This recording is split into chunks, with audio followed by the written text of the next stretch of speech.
Tschüss. Cabin Attendants, all doors in park bitte. Herkese Amsterdam Havaalanı'ndan selamlar. Sizi bugün normalde götürdüğümüz mesafelerden daha uzun bir mesafeye götürüyorum. Tayvan'a gidiyoruz, Asya'ya uçuyoruz. Tayvan gerçekten ilginç bir ülke. Size Tayvan'ın tarihini, Çin'le yaşadığı sorunları detaylı olarak anlatacağım. 3 hafta geçireceğim Tayvan'da. Hafta sonları ülkeyi karış karış gezerek size en iyi şekilde tanıtacağım Tayvan'ı bu videolarda. Şimdi Amsterdam'dayım. Tayvan'a yaklaşık 14 saat sürüyor uçak. Tayvan'da görüşmek üzere diyelim şimdilik. Tayvan'a gelecek olan Türk vatandaşlarının vize alması gerekiyor.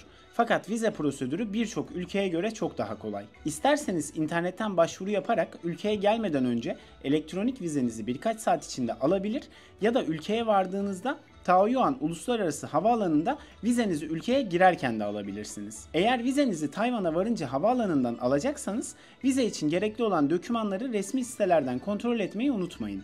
Tayvan'dan alacağınız vize tek girişli olarak ve 30 günlük veriliyor. Ülkenin para birimi yeni Tayvan doları. Yanınızda euro veya dolar getirirseniz havaalanından çıkarken birkaç farklı yerde bulabileceğiniz Bank of Taiwan ofislerinde çok iyi oranlarda paranızı çevirmeniz de mümkün. Tayvan havaalanına vardım. Yolculuk 13 küsur saat sürdü. China Airlines diye bir hava yoluyla geldim.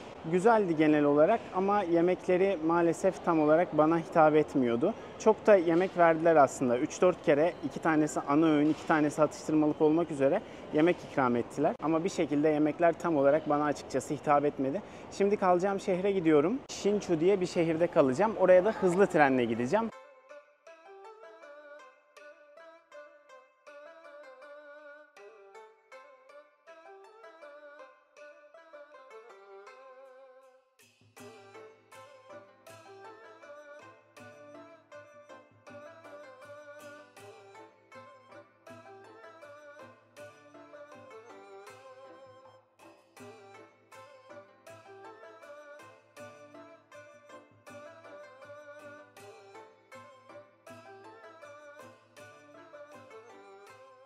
...11 dakika sürdü hızlı trenle yolculuk. Normalde 42 kilometre olan ve arabayla 40 dakika süren bu yolu hızlı trenle 11 dakikada gelebiliyorsunuz. Ve bilete sadece 3,5 euro ödüyorsunuz. Şimdi buradan otele 5-6 kilometre var hala. Bunun için de taksiye bineceğim. Hemen Hsinchu istasyonundan çıktıktan sonra arkamda taksiler var. Buradan muhtemelen görebiliyorsunuzdur. Welcome to Taiwan.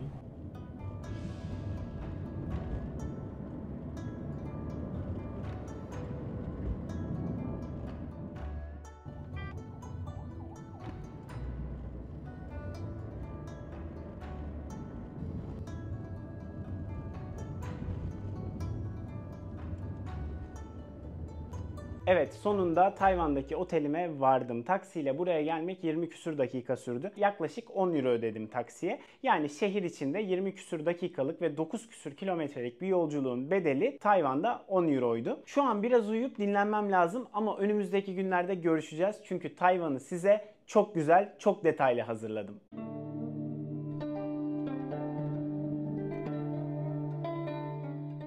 Tayvan'da yeni bir günden herkese merhabalar. Eğer bu ülke hakkında çok fazla bilginiz yoksa size çok şaşıracağınız bazı bilgiler vereceğim. Sonunda da Hsinchu'da bulunan en büyük gece pazarına gidip buradaki insanların neler yediğini göreceğiz. Seyir zevki ve bilgi anlamında yüksek bir videoya, aynı zamanda Tayvan'a hepiniz tekrar hoş geldiniz.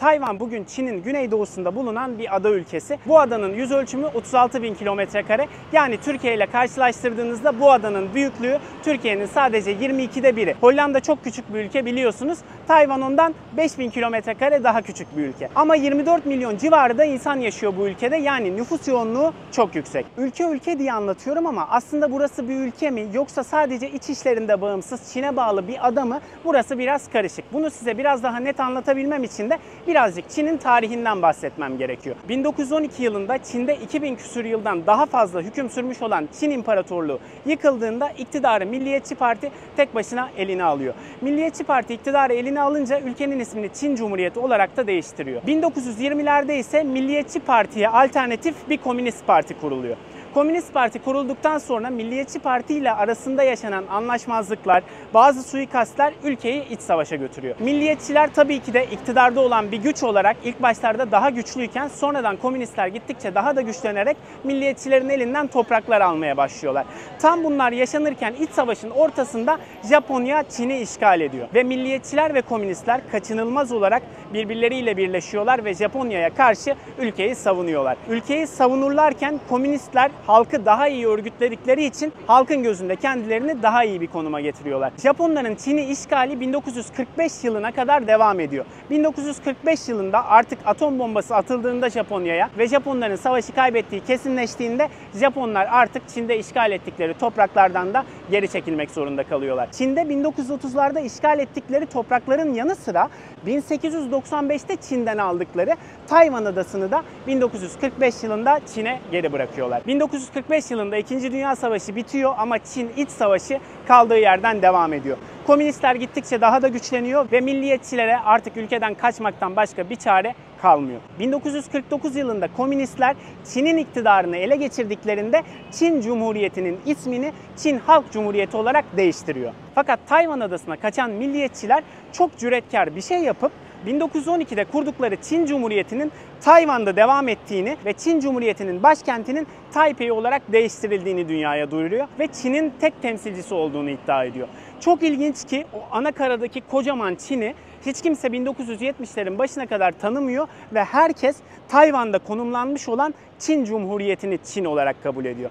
Fakat değişen dünya dengeleri nedeniyle 1970'lerde artık çok güçlü devletler de dahil olmak üzere ki Amerika, Avrupa, düşünebileceğiniz aklınıza gelen bütün güçlü devletler buna dahil, Çin'in tek temsilcisi olarak artık Çin Halk Cumhuriyeti'ni kabul ettiğini dünyaya duyuruyor. Günümüzde Çin Halk Cumhuriyeti diğer Çin Cumhuriyeti olan Tayvan'ı kim tanırsa o ülkeyle olan ekonomik ve siyasi ilişkilerini sonlandıracağını açıklıyor. Aynı zamanda o ülkeye ambargo uygulayacağını söylüyor. Bu yüzden günümüzde Tayvan'ı sadece 12 devlet tanıyor. Tahmin edebileceğiniz gibi bu 12 ülkenin hiçbiri dünyada sözü geçen ülkeler değil.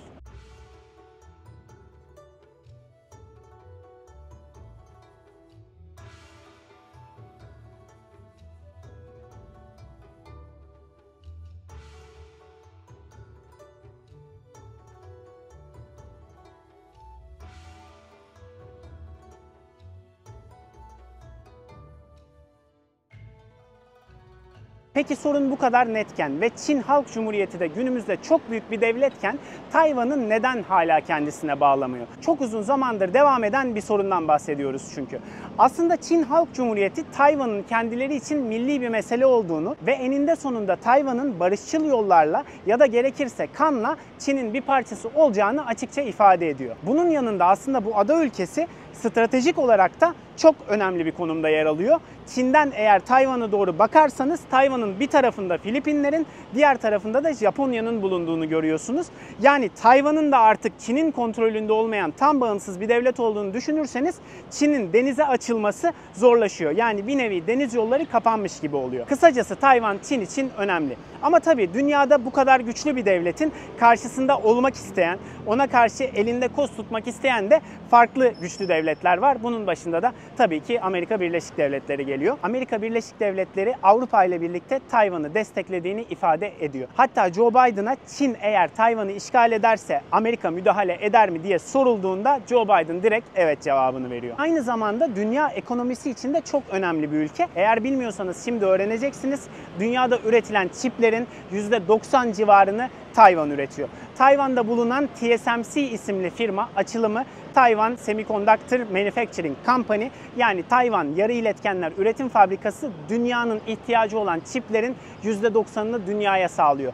Düşünebileceğiniz tüm teknolojik ürünlerin arkasındaki en önemli komponentten bahsediyorum. Geçtiğimiz yıllardaki çip krizini belki hatırlarsınız. Bazı araba firmaları çok uzun süre sıfır araba üretememişlerdi çip kıtlığından dolayı. Çin'in bu ülkeyi fiziksel olarak işgal ettiği bir senaryoda muhtemelen bu sektör de sekteye uğrayacak ve bu sektörün zarar görmesi dünya ekonomisinde muhtemelen çok kötü sonuçlara yol açacak. Bu kadar büyük sonuçları bulunan bir şeyi yapmak çok kolay değil. Çin eğer Tayvan'ı almak istiyorsa gerçekten bunu barışçıl olarak yapması gerekiyor. Çünkü eğer savaşı tercih ederse hem kendisi hem de dünya çok büyük zarara uğrayacak.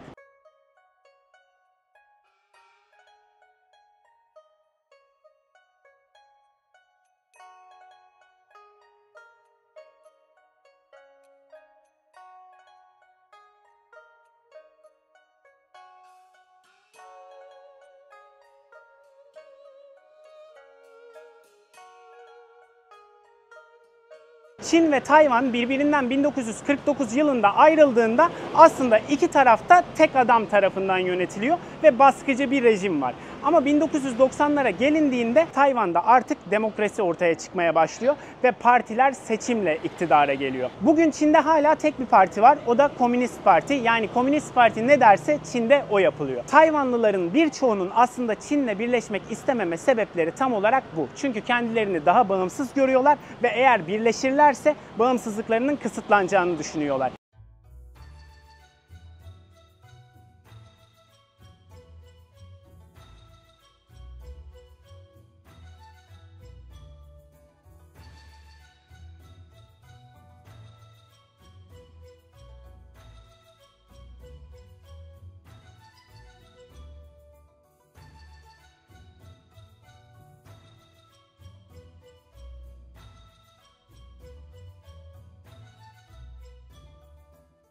Size bir Çin Cumhuriyeti diyorum, bir de Tayvan diyorum. Çin Cumhuriyeti'ni 1912'de kurduklarını anlattım ama bu ülkenin ismi neden Tayvan diye biliniyor? Bu isim nereden geliyor? Aslında Tayvan Adası'nın ismi ilk Çinliler Tayvan Adası'na ulaştıklarında o adada yaşayan yerli insanların o gelen Çinlilere hitap şeklinden geliyor. Taiyan ya da Taiyuan şeklinde hitap ederlermiş o insanlara. Şu an Tayvan'da bu isimden türemiş Taynan ve Taoyuan gibi şehirler de bulunuyor. Aynı zamanda bu kelimeler ufak değişikliklere uğrayarak Tayvan oluyor ve bu ada günümüzde Tayvan olarak biliniyor.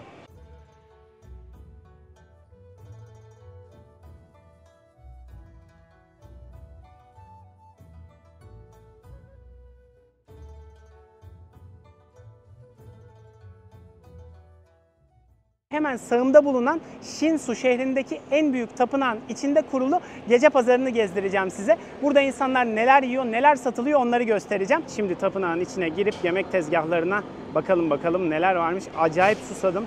Böyle içebileceğim bir şey bulursam almak istiyorum. Burası bu şehrin tam merkezinde bulunan bir tapınak. Bu tapınağın çevresinde gece pazarı kuruluyor akşam. Bir sürü yiyecek şey satılıyor.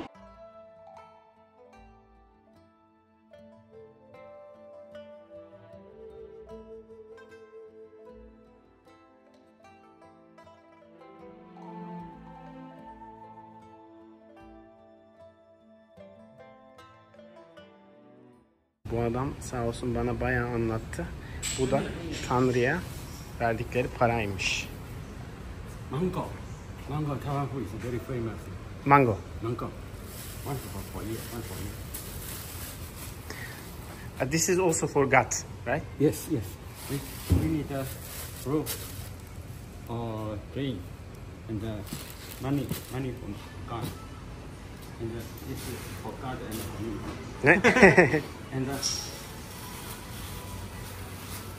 you only one or your wife? Wife too. With your wife? Yeah. Taiwan mango is very famous. Ah, okay. Thank you, thank you. God have praise. Okay. So you can cut. Put Okay. in the refrigerator. Okay, okay. In the hard weather, put in the cold and the cut. Okay. Şey. And, Okay, okay. That's okay. Şey. I'm not with Şey. I don't have a refrigerator here. I don't have it. No. You hospital. Hotel. In the hospital have little. Yeah. Refrigerator. Yeah, I don't have this one. This is for God. And, This is for God. For you. God is have finished. And for my friend. Okay. Şey. Bye.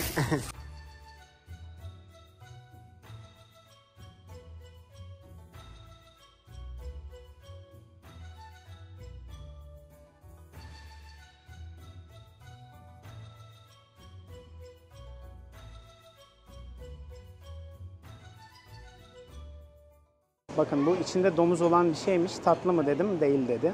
Şurada da aynısını satıyorlar. Bakın şurada da var aynısı. Bayağı yaygın, popüler bir şey muhtemelen. Sordum, bunlar köfteymiş, domuzmuş, domuz köftesiymiş. Dışında da... Just in Taiwan. Just in Taiwan. Just in Taiwan have this. Okay. Yes, But maybe in Singapore. maybe Singapore. But the outside you said fat powder. This powders, this chicken powders like the cake. They use something to roll it. Okay. Yeah, like this. How much does it cost? One piece? One piece. How much? How much? The one is 25. 25. Yes. Okay. And one box is 250. One packet 250. Yes. Okay, okay, It's okay. 11 piece. 11 piece. Okay, okay.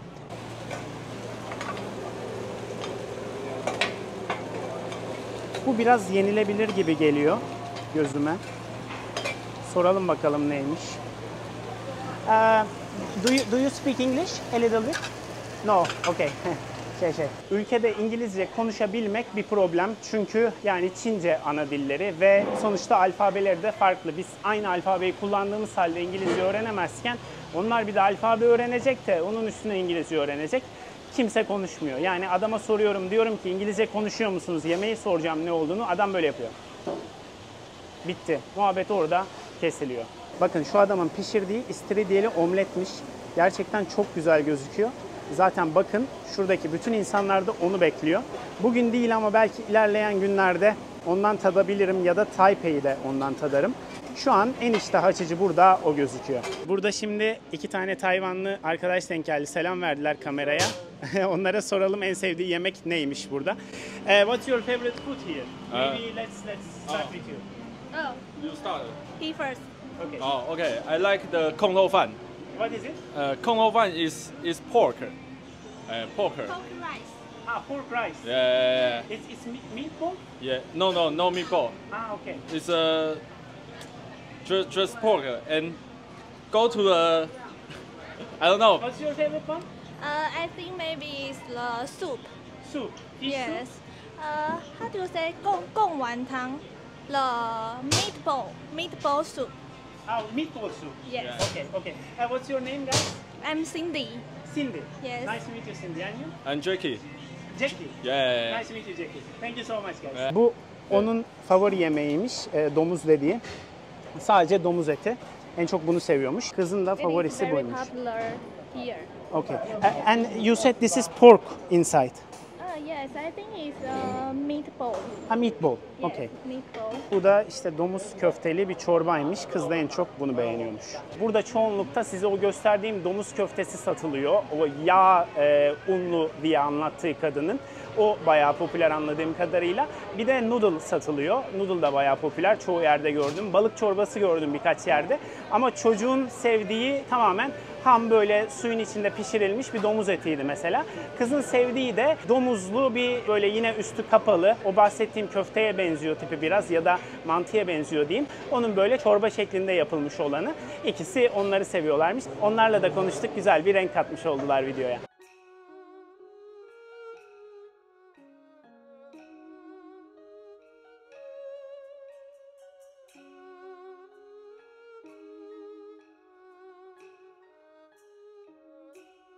Tayvan'la ilgili eğer bahsetmezsem bu ülkeye haksızlık edeceğim şeylerden bir tanesi de ne kadar güvenli olduğu. Gerçekten buradaki insanlar hiçbir şekilde sizi rahatsız etmiyorlar. Hiç böyle kötü bakan biriyle karşılaşmıyorsunuz. Gelip salça olan hiç kimse yok ülkede. Gerçekten burası gezmesi, hareket etmesi çok rahat bir ülke. Tayvan'ın çok güvenli olduğunu kesinlikle hissettim. Tayvan'la ilgili anlamadığım bir şeyden bahsedeceğim şu an. Burası deprem bölgesinde bulunuyor ve Türkiye'den daha fazla, daha şiddetli depremler oluyor burada. Ama Tayvan'ın depreme çok dayanıklı bir ülke olduğu söyleniyor. Gerçekten büyük depremlerde çok az bina yıkılıyor. Yani bir elin parmaklarını geçmiyor ve çok az sayıda insan ölüyor. Bu binalar bu kadar eskiyken bu kadar sağlam olmalarını gerçekten anlamlandıramıyorum. Depremler gibi bir doğal afet daha var. O da tayfun. Tayfunlara biz çok aşina değiliz ama aslında bu bölgede tayfun diye adlandırılıyor. Amerika'da yaşanırsa aynı olay kasırga diye adlandırılıyor. Dünyanın başka bir bölgesinde yaşanırsa da siklon diye adlandırılıyor. Yani aslında aynı olayın yaşandığı yere göre 3 farklı ismi var. Bu tayfunlar, kasırgalar ya da siklonlar hızları 200 küsur kilometreleri geçen rüzgarlar aslında ve çok büyük hasarlara neden oluyorlar. Deprem ve tayfun bu ülkede gerçekten çok önemli 2 doğal afet.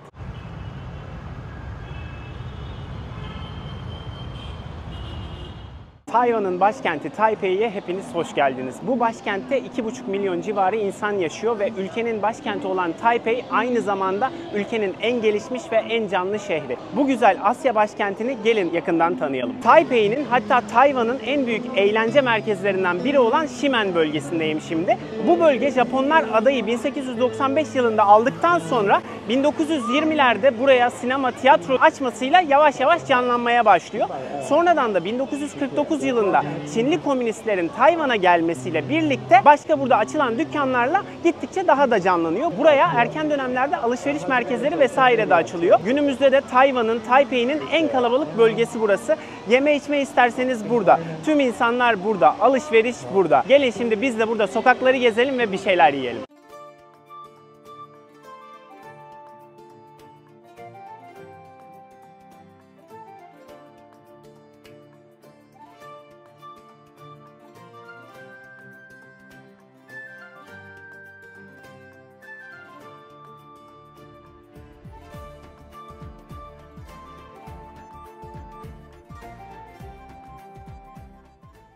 Dünyada giderek yayılan bubble tea aslında Tayvan'da ortaya çıkıyor. Burada da çok ünlü bir dükkan var. Şu an oradan bubble tea aldım. Yanında da kızarmış tavuk aldım Tayvan usulü. Bu ikisi 220 Tayvan doları. Kamerayı kurarken elimdeki bubble tea'yi biraz döktüm. Yanımdaki çocuk peçete uzattı çok kibar bir şekilde. Gerçekten Tayvanlılar bayağı kibar insanlar. Çok saygılılar. Böyle size değerli olduğunuzu hissettiriyorlar onlarla temasa girdiğinizde. Bir tavuğu deneyelim şimdi. Tavuğun lezzeti çok güzel. Hiç farklı değil. Üstü biraz böyle karabiberli gibi. Ama gerçekten bayağı iyi pişmiş. Tavuğu gerçekten tavsiye edebilirim. Hayatımda ilk defa bubble tea deniyorum ve bunu da aslında bulunduğu yerde Tayvan'da deniyorum. Ve şu an içtiğim bubble tea gerçekten çok güzel.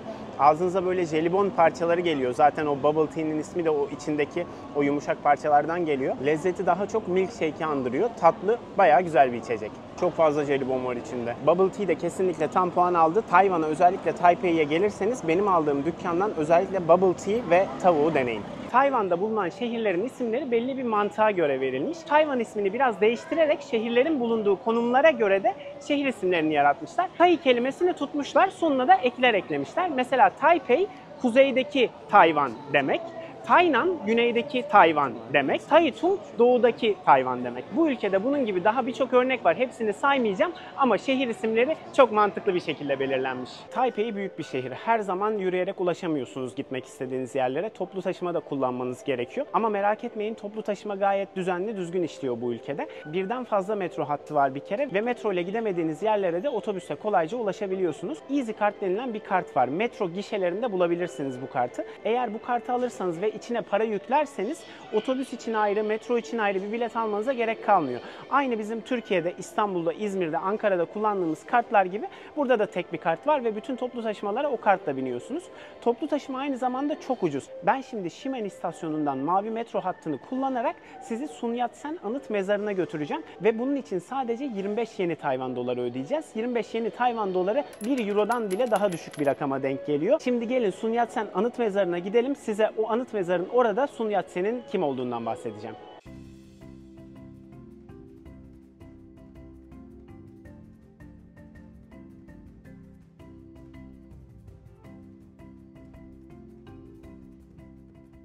Size 1912 yılında Çin İmparatorluğu yıkılınca ülkenin başında 1949'a kadar milliyetçiler vardı diye anlatmıştım. Ama partilerden, liderlerinin isimlerinden çok bahsetmemiştim. Fakat Taipei'de bahsedeceğim. Çünkü bu liderler için yapılmış anıt mezarları göstereceğim size burada. Çin Cumhuriyeti 1912'de Çin İmparatorluğu yıkıldığı zaman kurulduğunda başında Sun Yat-sen diye bir lider var. Kendisi görevde çok kısa süre kalabiliyor çünkü ülke hala çok karışık o dönemde. Ama yine de modern Çin'in kurucusu olarak kabul ediliyor ve dolayısıyla bugün hala Sun Yat-sen Çin ve Tayvan için çok önemli bir lider. Çünkü ülkeyi imparatorluktan cumhuriyete çeviriyor. Tayvan bu adama ulusun babası, Çin Halk Cumhuriyeti ise devrimin öncüsü unvanını takmış. Kendisi 1919 yılında Çin Milliyetçi Parti'yi Kuomintang'ı kuruyor aynı zamanda ve 1925 yılında ölene kadar da bu partinin lideri olarak kalıyor. Arkamda gördüğünüz Sun Yat-sen anıt mezarı 1972'de kendisini anmak için yapılmış. Anıt mezar olmasının yanında aslında bu bina etkinlikler için de kullanılan bir bina. Fakat 2024 yılının Şubat ayında bakım için kapatılmış. 2026 yılında tekrar açılması bekleniyormuş. Hemen anıt mezarı soluma aldığımda sağ tarafımda da bazı tezgahlar kurulmuş. Kıyafetler, bazı yiyecek şeyler satılıyor. Bir de çocuklara düzenlenen bir etkinlik var. Arkadan gelen sesten de anlıyorsunuz zaten. Arkamda ve önümde de çok güzel bir park bulunuyor. Sun Yat-sen anıtı aslında bir parkın içinde gibi. Bu parktaki bazı ağaçlar hiç tanıdık değil ama çok güzel geliyor yabancı oldukları için de. Böyle yukarıdaki dallarından kök çıkartmışlar gibi aşağıya doğru saçaklanmışlar. Ağaçların arasında yürümek de zaten çok zevkli. 1925 yılında Sun Yat-sen öldüğünde yerine Chiang Kai-shek geçiyor. Chiang Kai-shek de Tayvan için başka önemli bir lider. Şimdi size Chiang Kai-shek'ten de bahsedeceğim ama önce onun anıt mezarına gidelim. Cloud Ice Cream yazıyor. Yani bulut ice cream, bulut dondurma. Gideyim bir deneyeyim bakayım. Adamlar gerçekten çok kibarlar. Şimdi buradan dondurma aldım. Orada Cloud Ice Cream yazıyor. Böyle bulut dondurma gibi bir şey. Farklı bir şey mi acaba diye. Biraz karnım da acıktı. Böyle bir dondurma. Bildiğimiz dondurmaya benziyor. Şimdi tadacağım ama bir şey anlatmak istiyorum. Normalde fiyatı 40 Tayvan doları. Şurada görüyorsunuz. Ben bir top istedim. Ben 50 Tayvan doları verince onlar da 10 Tayvan doları para üstü verdiler. Ben de o para üstünü almadım. Orada çocuk vesaire vardı. Kalabilir dedim. Sonra adam külahı elimden zorla aldı ve ikinci bir top koydu üstüne zorla.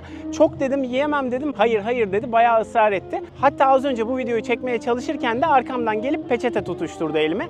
Tayvanlılar gerçekten çok kibar insanlar. Yani aslında ben onlara bahşiş bırakmaya çalışırken bana 80 Tayvan dolarlık dondurma koyup 50 Tayvan doları almış oldular benden. Bu ülkede gerçekten gezmek bir turist olarak çok kolay. Bu insanlar size çok değer veriyorlar. Siz de bu ülkeye gelirseniz bu insanların değerini lütfen bilin.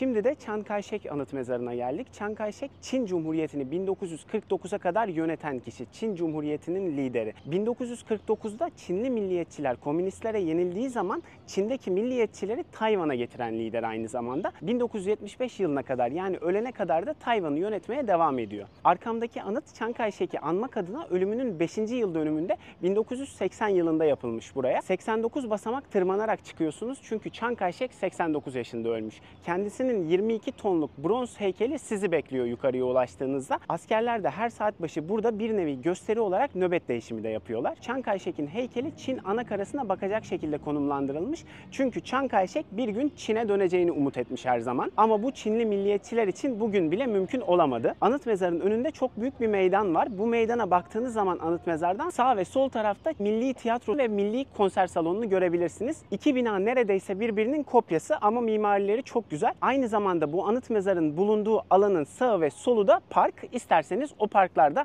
oturabilirsiniz. Gölgede biraz dinlenebilirsiniz. Tayvan gerçekten çok sıcak ve çok nemli bir ülke.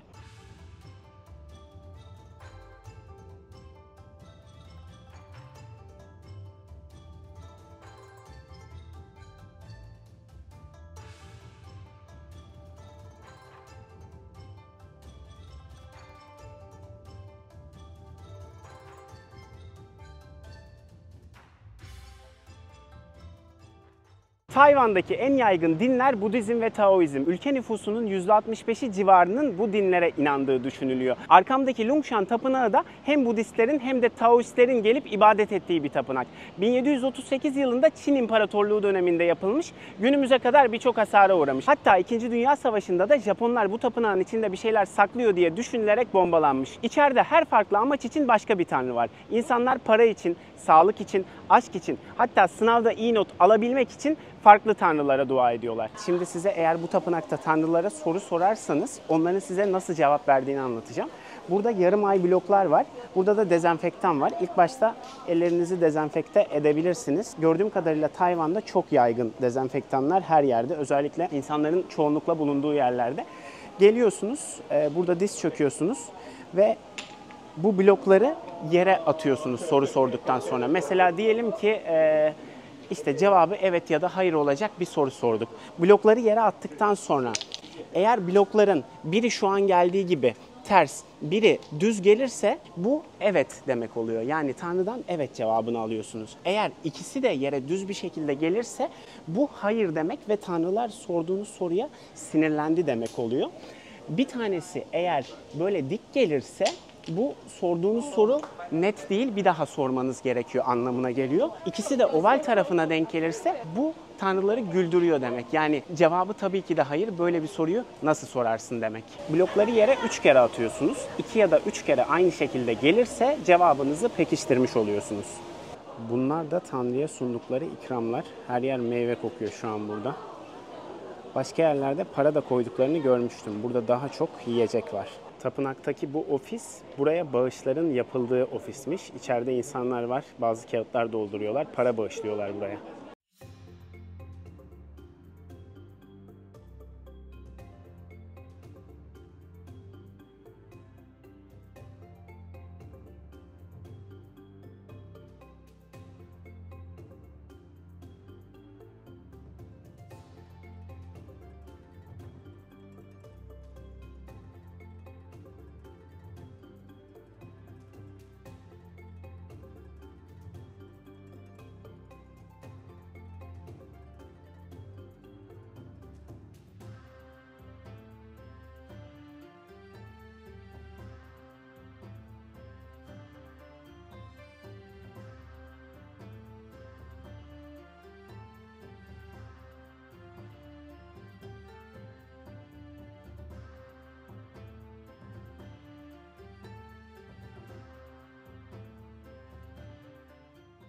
Tayvan'da açık market bulamayacağım endişeniz hiç olmasın. Çünkü arkamda gördüğünüz 7-Eleven'lar, bir de Family Mart diye başka bir market var. Günün 24 saati açık. İstediğiniz saatte bu marketlere gelip burada satılan ürünlere ulaşabilirsiniz. Tayvan'da çok satılan şeylerden biri.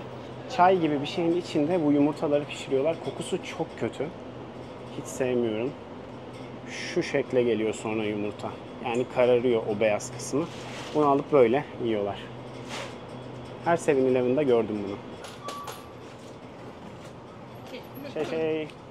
Taipei'nin en eski bölgesi ve en eski caddesine götürüyorum şimdi sizi. Ama metroya bindiğimde bir şey fark ettim, onu göstereceğim şimdi size. Biliyorsunuz Çin ve Tayvan arası gergin ve her an bir savaş çıkabilir diye bekleniyor. Fark ettim ki buradaki metro istasyonları aynı zamanda bir hava saldırısı için sığınak.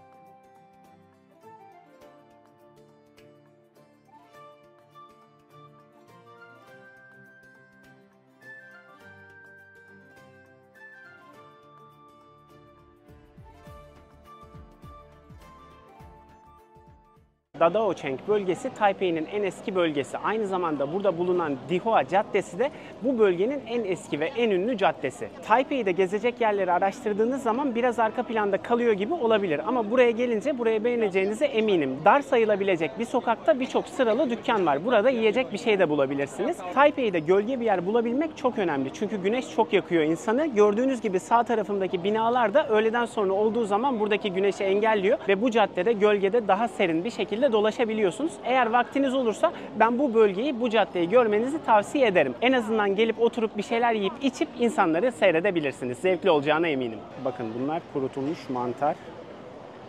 Mantarı kurutulmuş olarak satıyorlar. Bunlar da balık. Kuru balık muhtemelen. 3. Let's make it 3. Orange 2 is okay. What is pomelo? It's like a lemon. Lemon. Yeah. But it's Hot water. one is okay. Yeah. Okay. Red guava. Red guava. Can I try this one as well? One piece from this as well. Big size. That's okay. Yeah, that's good. Price. 46. Okay, okay. Yine kalan paranın üstünü bıraktım. Çocuk elimden torbayı aldı. Şu an içine biraz daha koyuyor. Gerçekten bahşişe hiç alışkın değiller. Ve bahşiş vermeye çalıştığınız zaman size daha fazla veriyorlar. Yeah, that's really fine. Thank you so much. Oh, that's okay. That's okay. Thank you so much. Have a nice day. Bye bye. Burada her şeyin kurutulmuşu satılıyor anladığım kadarıyla. Ben de şu an bir sürü kurutulmuş meyve aldım. Yani içinde şeftali var, limon var, portakal var. Tanımadığım, bilmediğim isimlerini başka meyveler de var. Arkamdaki dükkandan aldım. 46 Tayvan doları tutmuştu hesabı ödemeye gittiğimde. Ve bu 46 Tayvan doları için çocuğa 100 Tayvan doları verdim. Sonra çocuk yine çok kibar olduğu için üstünü bırakmak istedim. Ama çocuk yine ısrarla elimdeki torbayı geri istedi ve içine biraz daha meyve doldurdu. Yani bahşiş vermeye çalıştığımda o bana daha fazla meyve verdi. Gerçekten yine diyorum Tayvanlılar çok iyi insanlar, çok kibar insanlar. Şimdi Taipei'de birçok şubesi olan bir tane ünlü restorana geldim. Buranın en ünlü yemeği Xiaolong Bao diye geçiyor. Bu gördüğünüz mantı. Ben bunun tavuklusunu söyledim. Ama aslında domuzlusu ünlü ya da yengeçli, vejetaryen o tarzlarını da yapıyorlar. Ama ben tavuklusunu yiyeceğim. Şimdi böyle bir zencefilin içine garson benim için hazırladı. Biraz soya sos koydu. Biraz da pirinç sirkesi koydu. İlk başta bu Xiaolong Bao'yu kendi tadını almak için hiç batırmadan yemek gerekiyormuş. Bir deneyeyim.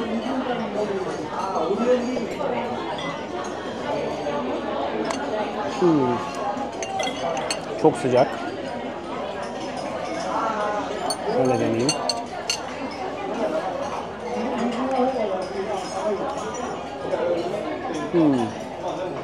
Bizim mantıyı çok andırıyor. Tavuk da bayağı lezzetli. Sonra bunu böyle bu sosla birleştirip yemek gerekiyormuş. Bakayım. Sos da fena değil. Buranın Taipei'nin en ünlü yemeği bu Xiaolong Bao. Yanında bir de böyle naneli çay getiriyorlar. Bunu sürekli dolduruyorlar. Taipei'de görebileceğiniz, gezebileceğiniz çok fazla yer var. O yüzden bu şehre gelirseniz 2-3 gün ben ayırmanızı öneririm. Şimdiye kadar da şehirde gezdiğim yerleri gerçekten çok beğendim. Taipei gezmesi keyifli bir şehir ve güzel bir şehir. İnsanların da kibar olması, saygılı olması bu şehri gezerken bu şehri sizin için daha güzel bir yer haline getiriyor. Benim bu gezim esnasında ziyaret etmeyeceğim ama size öneri olarak verebileceğim bir yer var. Orası da Ulusal Saray Müzesi. Bu saray müzesinde Çin İmparatorluğundan kalma birçok sanat eseri sergileniyor. Dünyanın en büyük sanat koleksiyonlarından da bir tanesiymiş aynı zamanda. Müzenin şöyle ilginç bir hikayesi var. Milliyetçiler komünistlere 1949 yılında yenildiklerinde ve Tayvan adasına gelmek zorunda kaldıklarında bu eserlerin hepsini Tayvan'a getiriyorlar. Yani bir nevi bu eserleri komünistlerden kaçırıyorlar. Bu müzeyi ziyaret etmek gerçekten ilginç olabilir.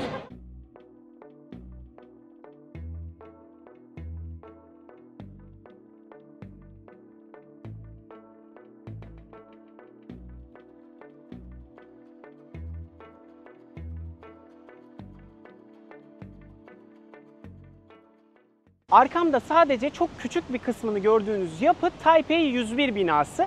Taipei 101 Tayvan'ın en yüksek binası. 509 metre yüksekliğinde. Hatta 2004 ile 2010 yılları arasında aynı zamanda dünyanın en yüksek binasıymış. 450 metre yükseklikte bir gözlem bölümü var. Ben oraya çıkmak istemiştim bugün ama hava biraz kötü. Yani binanın etrafında biraz bulutlar var yüksek taraflarda. Bulutlardan çok fazla bir şey göremeyebilirim diye çıkmayacağım bugün oraya. Binanın asansörü de çok ünlü çünkü çok hızlı. Sizi 84 kat yukarıya sadece 37 saniyede çıkarıyor. Bu da 60 km/saatlik bir hıza denk geliyor. Bu bina yüksek olması dolayısıyla şehrin birçok tarafından da görülebiliyor. Bu binanın içinde bir de bir sarkaça bağlı çok ağır bir top bulunuyor. Bu top da bir deprem anında ya da tayfun anında binada oluşabilecek sallanmaların etkisini azaltmak amacıyla koyulmuş.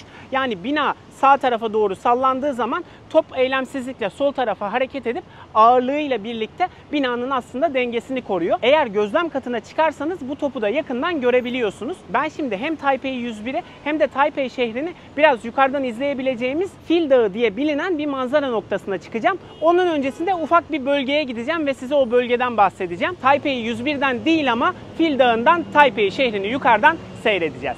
Xinyi bölgesinde bulunan ufak bir meydandayım şu an. Bu meydan haricinde Xinyi bölgesi aslında gökdelenlerle dolu bir bölge. Ama bu meydana geldiğinizde görüyorsunuz ki etrafla hiç uyumlu olmayan çok eski zamanlardan kalmış ufacık evler var. Peki ne bu evlerin hikayesi? Her zamanki gibi Çin anakarasındaki milliyetçilerin Tayvan'a göçmesiyle alakalı. İkinci Dünya Savaşı bittikten sonra ve Tayvan İç Savaşı devam ederken 1948 yılında milliyetçilere bağlı bir asker grup buraya geliyor ama geçici olduklarını düşünüyorlar. O dönem sadece Çin anakarasını terk etmek zorunda kalıyorlar. Buraya geçici olarak yerleşip her zaman Çin anakarasına döneceklerini düşündüklerinden hiçbir şekilde yaşadıkları çevreye, evlere yatırım yapmıyorlar. Olabildiğince basit yaşıyorlar burada ama maalesef hiçbir zaman Çin anakarasına dönemiyorlar. Bu bölge gelişmeye başladığında, burada gökdelenler yükseldiğinde bazı Tayvanlılar diyor ki bu evleri de yıkalım, yerlerine yeni evler yapalım. Ama karşıt grup bu evleri yıktırmak istemiyor. Tarihle bağlantısı olduğu için burayı olduğu gibi restore edip kullanma fikriyle geliyor.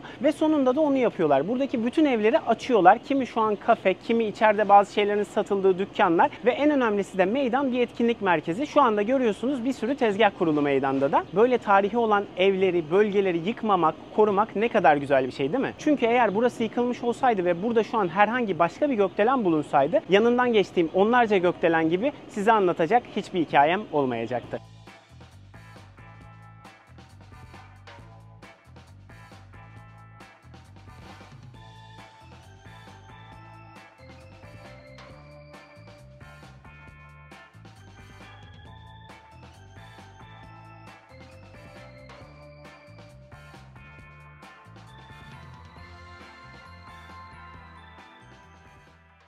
Şimdi Fil Dağı'na çıkacağım yolun başına geldim. Gördüğünüz gibi merdivenler var. Merdivenleri takip ederek çıkacağım.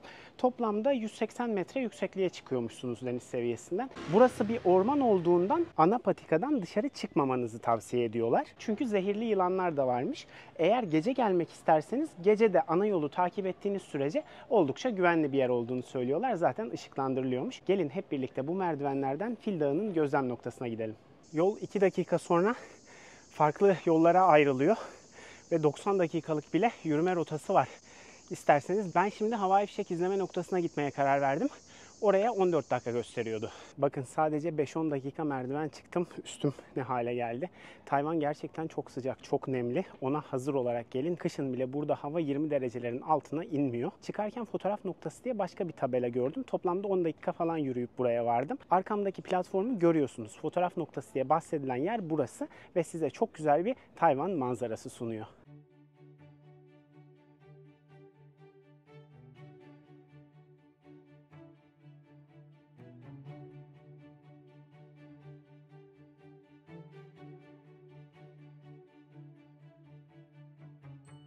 Fotoğraf noktası için yolumu değiştirmiştim. Şu an geri döndüm ve havai fişek izleme noktasına doğru yürüyorum.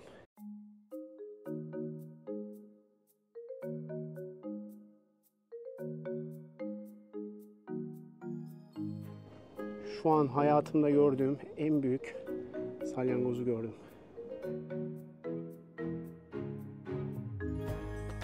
Havai fişek noktasında buldum sanırım. Burada kimse yok çünkü biraz sol tarafta, sapa tarafta kalıyor diğer yerlere göre. O ilk gittiğim yer en kolay ulaşılan yer muhtemelen. O yüzden orası biraz kalabalıktı. Burada da aşağı yukarı aynı manzara var ama önünüz biraz daha açık.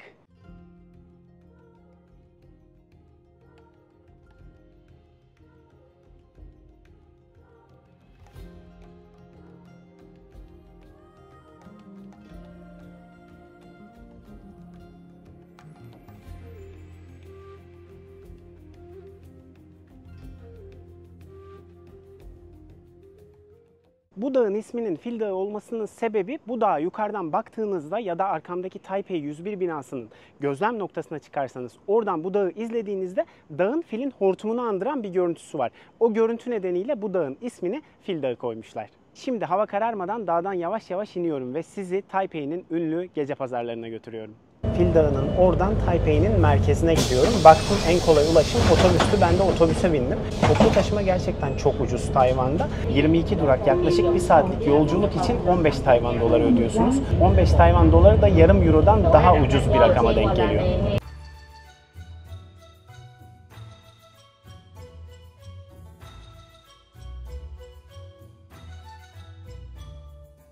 Sizi en ünlü gece pazarlarından biri olan Şilin Gece Pazarı'na getirdim. Kırmızı metro hattını kullandım buraya ulaşmak için. Çok kolay ulaştım. Aynı zamanda da çok ekonomik ulaştım. Gerçekten Taipei'deki toplu taşımayı çok beğendim. Bu gece pazarı sadece yemeklerin satıldığı bir gece pazarı değil. Aynı zamanda burada oyuncaklar satılıyor. İnsanlar oyunlar oynuyor. Yani gece buraya eğlenmeye ve karınlarını doyurmaya geliyorlar. Gelin hep birlikte bu pazara göz atalım. Karnım da çok aç, yiyecek bir şeyler bulalım.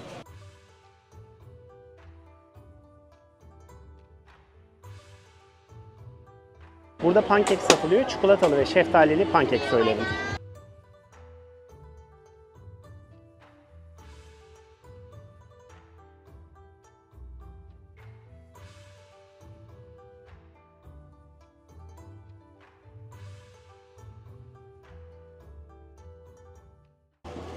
How much? Yeah, how much? 8. 8. Şey. Tadalım bakalım nasılmış. Şu beyaz şey ne acaba içine koydukları, onu merak ettim. Bizim lokum gibi bir şey. Sadece onu ısırdım.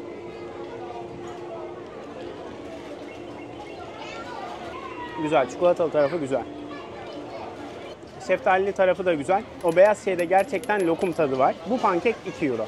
Bakın şurada patates satıyorlar ama birkaç bir şeyi bizim bildiğimiz satılan patateslerden farklı. Bir kere çok uzunlar. İkincisi de çok fazla sos var.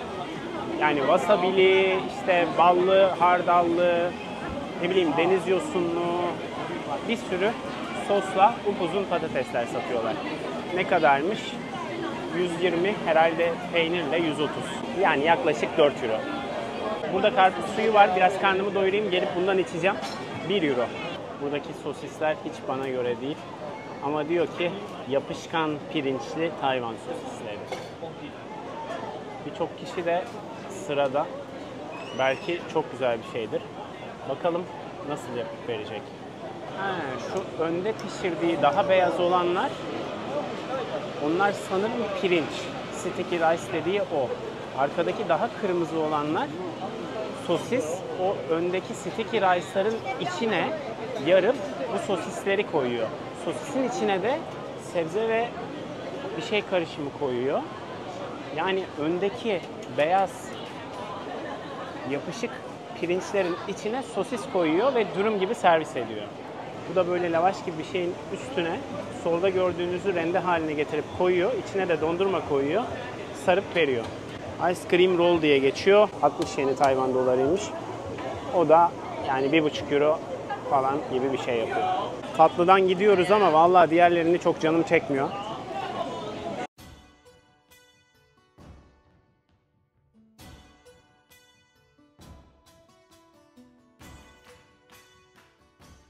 Vallahi çok güzel, külahta üstüne fıstık rendelenmiş dondurma yiyor gibiyim.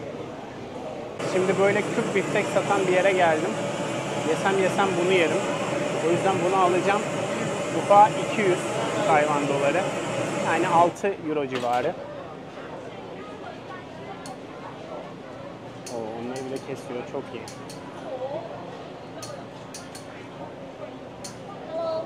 Hey, can I have one small one? Okay, 200.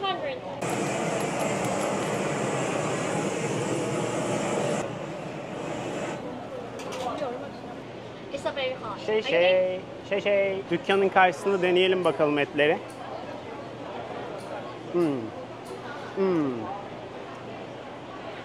Çok iyi pişmiş. Biraz kırmızı gibi duruyor ama, kanlı gibi duruyor ama çok iyi pişmiş. Bu biraz...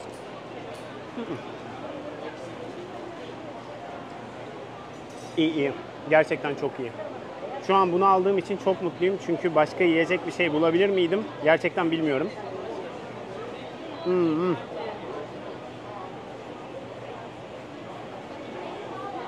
Bayağı iyi pişmiş bir et bu.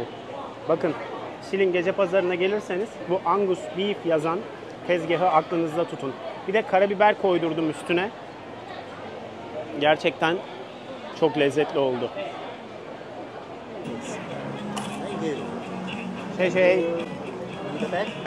No. Buzlu karpuz suyu 40 yeni Tayvan doları, yani 1 euro. İçmeyi resmen bırakamadım. Bu sıcak havada çok iyi gidiyor. Sticky Rice'ın içinde sosis satan dükkanın kuyruğu. Burada demek ki bayağı popüler bu. Bakın şu stinky tofu dedikleri şey galiba o kadar kötü kokuyor ki gerçekten iğrenç kokuyormuş. Kokusunu inanın bana duyunca anlayacaksınız. Burada da şalombao satıyorlar. Bugün yemiştik zaten bundan.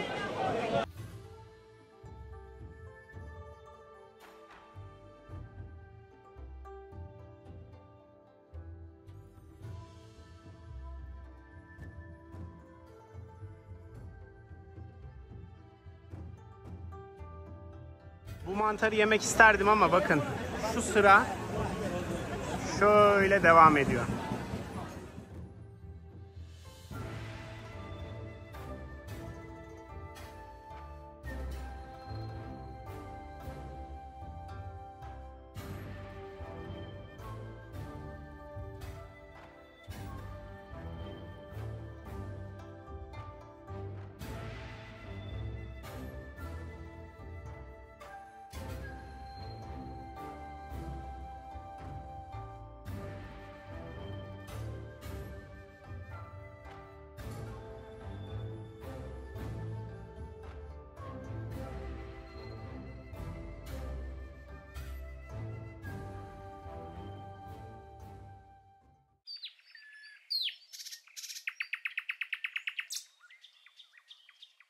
Tayvan'la alakalı birçok bilgi verdim. Bu ülkenin başkenti olan Taipei'yi gezdirdim. Şimdi ise size Tayvan'ın doğasını göstermeye geldim. Maalesef çok şanslı değilim çünkü hava bayağı kapalı, bayağı yağmurlu. Hatta biraz bekledim, biraz açılır belki daha pussuz bir şekilde çekebilirim etrafı diye. Ama maalesef devam edecek gibi duruyor. O yüzden başlamak istedim. Burası ülkenin kuzeydoğusunda bulunuyor. Bitou Burnu denilen bir yürüyüş rotası. 2 kilometre uzunluğunda ve tamamen yol yapılmış bir şekilde. Yani hiçbir şekilde sapa bir yere girmiyorsunuz. Tehlikeli olabilecek bir şeyle karşılaşmıyorsunuz. Bayağı yürümesi kolay bir yol burası. Burada yemyeşil tepelerin arasından masmavi denizi izleyerek yürüyebiliyorsunuz. Ben de şimdi onu yapacağım yapabildiğim kadar çünkü deniz çok mavi gözükmüyor bugün maalesef.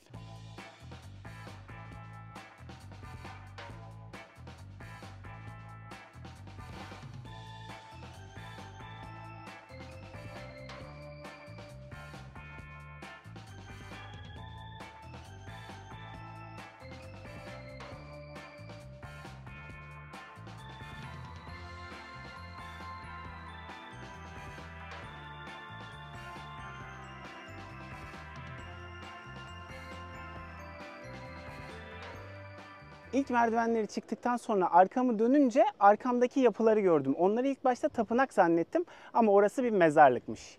Yürüyüşe başladığım yolun hemen sağ tarafı da bu gördüğünüz ilkokul.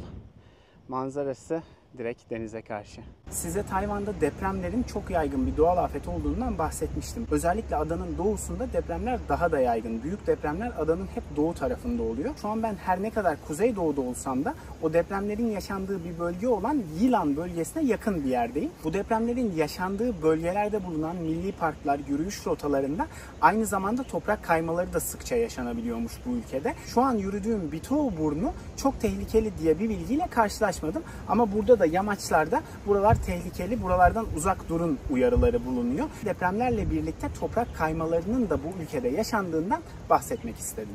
Burası sanırım yeni yanmış, çok taze yangın kokuyor etraf.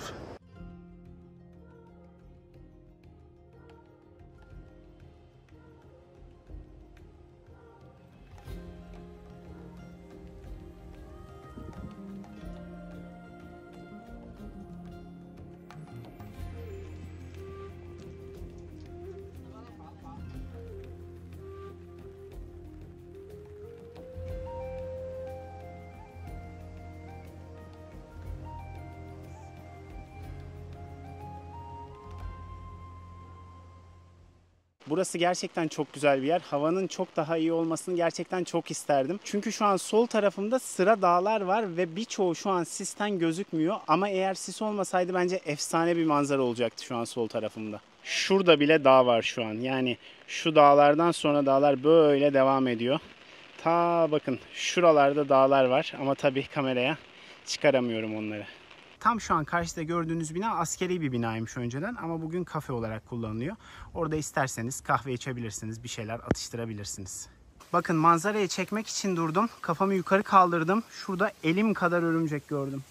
Kocaman.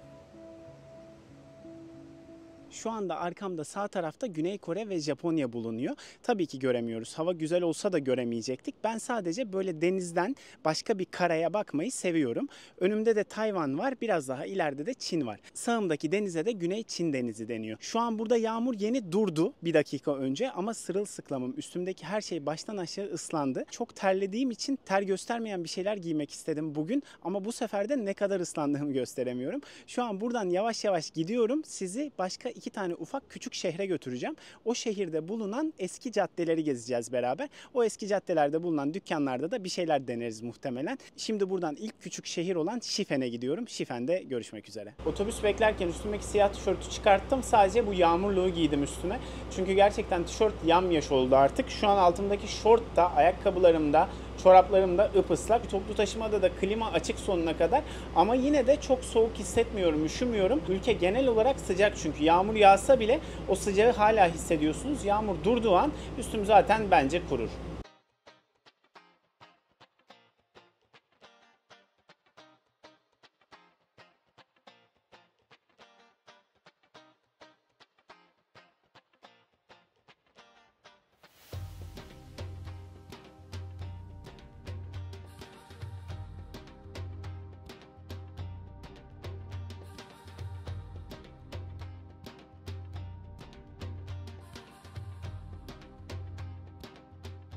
Sizi demir yoluyla iç içe kurulmuş bir pazara getirdim şu an. Şifen'deyiz. Şifen eski sokağındayız. Buradaki demir yolunu 1918 yılında Japonlar yapıyorlar. Çünkü yakında bulunan bir kömür madeninden kömür taşımak istiyorlar. O kömür madenleri dolayısıyla sonradan burada da bir yerleşim oluşuyor. 10 pay 10 parça demek Şifen. Çünkü burada zamanında 10 aile yaşıyormuş. Tren geçtiğinde sokağın ortasında insanlar bir anda boşaltıyor tren yolunu. Tren yokken de yaya yolu olarak kullanıyorlar. Çoğunlukla fotoğraf çekiyorlar.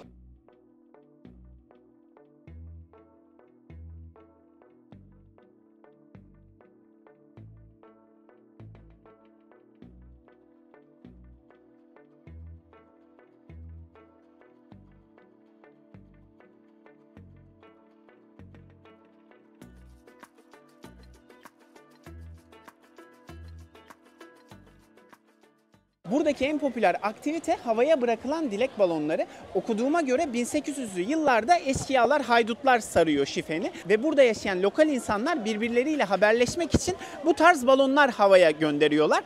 Eğer balon görürse uzakta olan biri Şifen'e gelmek için güvenli bir zaman olduğunu anlıyor. Aslında birbirlerine şehrin güvenli olup olmadığını haber veriyorlar. Sonradan zamanla bu balonların ne kadar yukarı çıktığını gözlemleyip tanrılara da yaklaştığını düşünüp bu balonların üstüne yazılar yazıp bırakmaya başlıyorlar. Sonrasında da çok popüler bir turist aktivitesi oluyor. Her ne kadar balonlara kendi dileklerinizi kalemle yazsanız bile balonların renklerinin de ayrıca anlamları var. Bazı renkler para, bazı renkler kariyer, bazı renkler aşk anlamına geliyor mesela. Bu balonları eğer tek renk alırsanız belli bir fiyat, birkaç rengi birleştirirseniz daha fazla ödemeniz gerekiyor. Şimdi bakalım burada neler bulacağız. Yiyecek bir şeyler bulabilecek miyiz? Burada sosis satılıyor. Burası içecek dükkanı. Buraya gelinebilir sonradan. Burada bir yerde stinky tofu dedikleri yemeği yapan var. Leş gibi kokuyor etraf. Taipei'de de söylemiştim bunu. Bütün sokağı çok kötü kokutuyor şu. Yemek şu. Bu değil, pardon. Şu. Stinky tofu bu. Gerçekten leş gibi bir kokusu var. Bunu da Taipei'den biliyoruz. Ünlü mantıları aslında Tayvanlıların. Genelde domuz koyuyorlar içine. soralım bakalım tavuk yapıyorlar. Hello. Do you put chicken also? No, only pork. Only pork. Okay. Thank you so much. How much? 100 for 7 piece. 100 for 7 piece. Okay. This one is 30. This is 200. This one is 300. 300. 300. Okay. Burada yine o lavaşa sarılan dondurma satılıyor. Burası çok büyük bir yer değil. Bakın tren istasyonunu görüyorsunuz şu an. Tren istasyonundan indikten sonra 200-300 metre ilerlediğinizde bu sokağı bitiriyorsunuz. Sağlı sollu bir sürü dükkan var burada. Bir saat içinde buradaki her şeyi görebilirsiniz. Yemek istediğiniz şeyler varsa onları da deneyebilirsiniz. Tayvan'da ananaslı kek ünlü. Şu an ben de buradan bir marketten ananaslı kek aldım. Onu deneyeyim. Bunlar böyle şeymiş ya. El yapımı gibi değilmiş. Paketliymiş. Bir de çok para verdim. 5 euro verdim. İçinde 3 tane var. Hiç o kadar edeceğini düşünmüyorum. Bence bayağı iyi tadı. Ananas çok tatlı değil. Kekin şekeri de çok iyi. Bayağı yenir yani.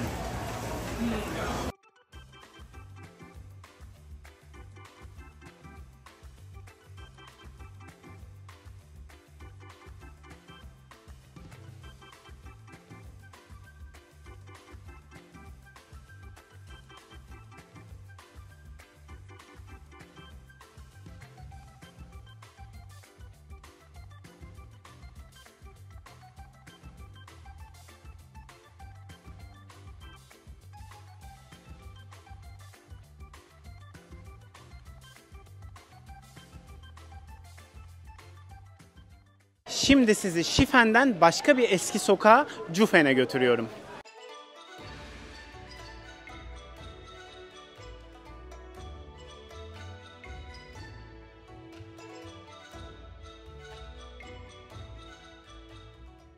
Şifen'den Cufen'e geldik. Şifen nasıl 10 parça 10 pay demekse Cufen'de 9 parça 9 pay demek. Çünkü aynı Şifen'de olduğu gibi burada da zamanında sadece 9 aile yaşıyormuş. Buranın ismi de burada yaşayan o 9 aileden gelmiş. Buranın şu an bulunduğum dar sokağı bayağı ünlü. Yemek satılan birçok dükkan bulunuyor burada. Aynı zamanda da çok turistik bir yer. Gelir gelmez sokağın girişinde ne kadar kalabalık olduğunu anlıyorsunuz zaten. Gelin şimdi bir de Cufen'in gece pazarını gezelim.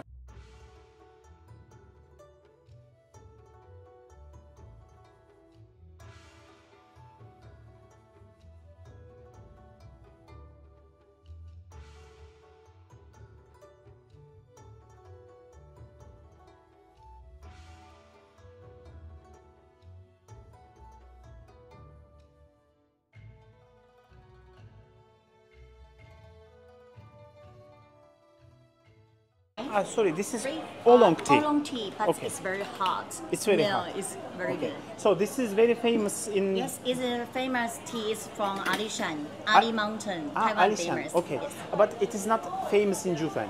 Jufen is a no tea. This one is lighter one. Yes, and we usually from the lighter one to the strong one when we test tea. Oolong Okay. tea, oolong just process name. Process name of the tea. Yes. Okay. Oolong tea is between green tea and black tea. Yes. Okay. Between green tea and black tea, we all call it oolong tea. Burada bir çay var, oolong tea diye geçiyor. Şimdi bana da ondan ikram ettiler. Oolong aslında prosesin ismiymiş. Yani bu çay siyah çayla yeşil çay arasında bir çaymış. Deneyelim bakalım tadı nasıl. Çok hafif bir çay ama zaten çocuk dedi en hafifi bu dedi. Daha ağırları da var dedi. Bayağı normal içilebilir hafif bir çay. It's actually pretty good. How much one of these? It's a small size 400, big 600. Okay. Buy two get one free. It's 800, you got three. Okay. Buy two free one. This is 400, this is 600. It's double size. It's 150 gram and the 300 gram double. Okay. You want try the stronger? It's Dongding oolong tea. Okay, this is stronger one. It's Okay. also oolong, but different mountain, so different flavor. Okay, You maybe. can smell. It's roasted.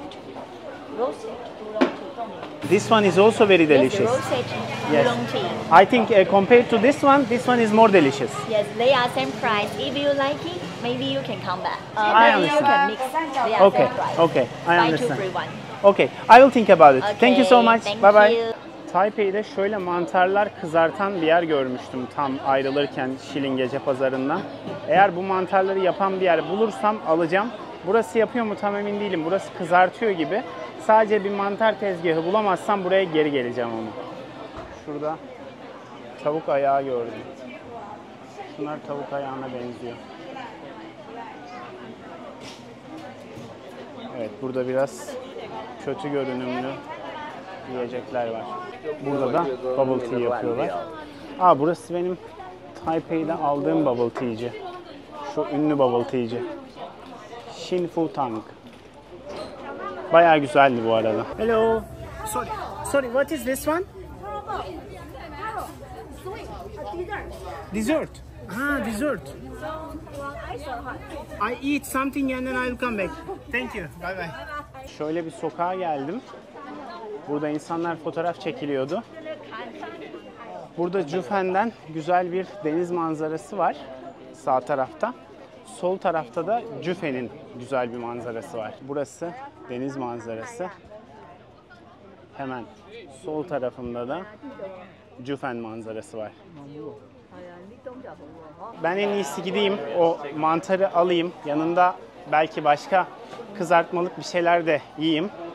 Sonra da geleyim, bu kadının bahsettiği tatlıdan yiyeyim.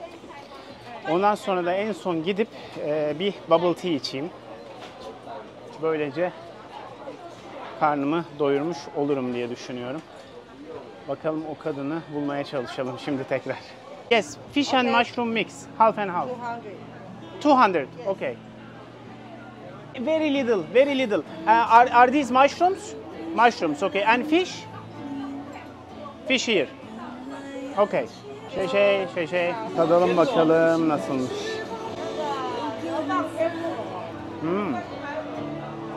Var ya, bunların şu ana kadar seçtiğim ve yediğim hiçbir yemeği kötü çıkmadı. Hatırladığım kadarıyla. Ama tabii çok seçiciyim, o da ayrı. Az önce balık yedim, bayağı iyiydi. Bu sanırım mantar. Vallahi balık da iyi, mantar da iyi. Bu 6 euro. Bayağı dolu bu arada.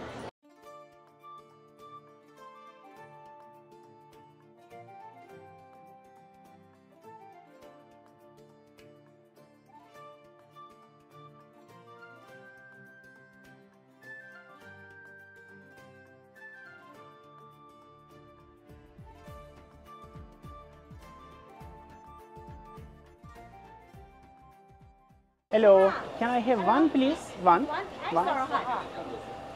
Ice is better. Ice is better. Okay, then with ice. Only or take away? I can take away. Are they fruits? Fruit. No. No. It's a taro tapioca. How much? 50 for one. 50. Yeah. Okay. Bakalım bu nasıl bir tatlıymış. Hem sıcak yiyorlar hem de buzla. Ben kararsız kalınca kadın buzlu daha iyi dedi. Meyve mi bunlar dedim. Değil dedi. Vallahi çok değişik gözüküyorlar. Suyunu bir tadalım bakalım.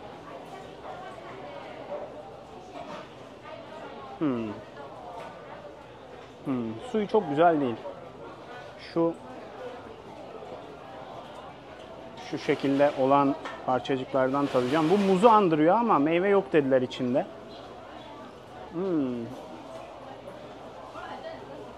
Birincisi hiç güzel değildi.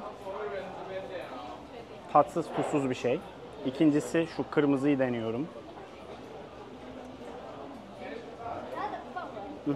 Evet, yine olmadı. Yine yiyemedim. Üçüncüsü son bu yeşili deneyeyim.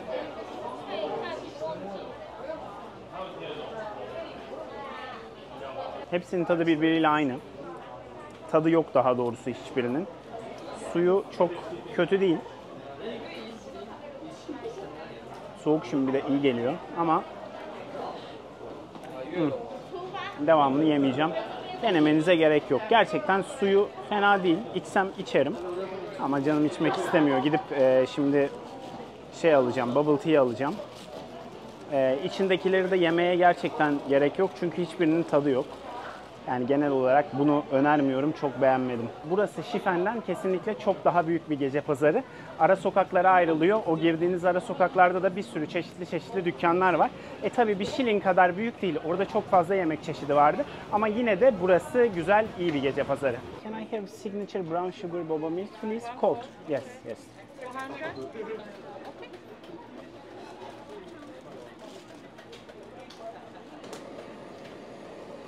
I don't need a bag. Okay. Xinfu Tang'tan Bubble Tea'mi aldım. Aslında Brown Sugar Boba Milk diye geçiyor bu. Anladığım kadarıyla içinde hiç çay yok.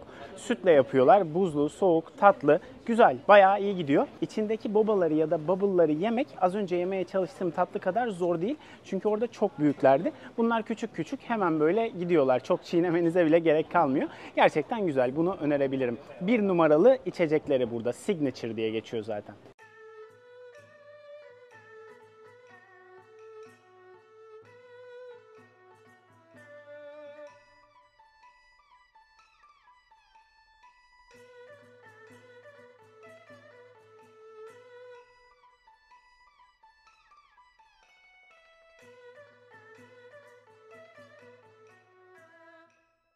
Evet, bugün Jufen'de gün sonunu getirdik. Doğada gezmeye çalıştık Tayvan'da. Hava şartları çok müsaade etmedi.